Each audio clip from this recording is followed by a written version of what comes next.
से मुतल्लिक बताते चले, मुल्क के बेशतर इलाकों में मौसम गर्म और खुश रहेगा। ताहम कश्मीर, गिलगित बल्तिस्तान, बलाई खैबर पख्तूनख्वा, इस्लामाबाद, हिट्टा पटुखार और शुमाली मशरकी पंजाब में मतलई जिज़ुई अबर आलूद रहने के अलावा चंद मकामात पर आंधी झक्खड़ चलने और गरज चमक के साथ बारिश का इम्कान। गुज़श्ता 24 घंटे का मौसम मुल्क के बेशतर इलाकों में मौसम गर्म और खुश्क, जबकि वस्ती जनूबी इलाकों में शदीद गर्म रहा।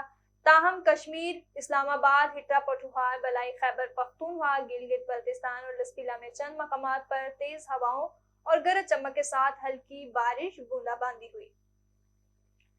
आज रिकॉर्ड किए गए ज्यादा से ज्यादा दर्जा हरारत सिब्बी में 47, बखर, जोहराबाद, जेकाबाद में 46, दादू, गुजरावाला, मंडी बहाउद्दीन और सरगोदा में 45 सेंटीग्रेड रिकॉर्ड किया गया।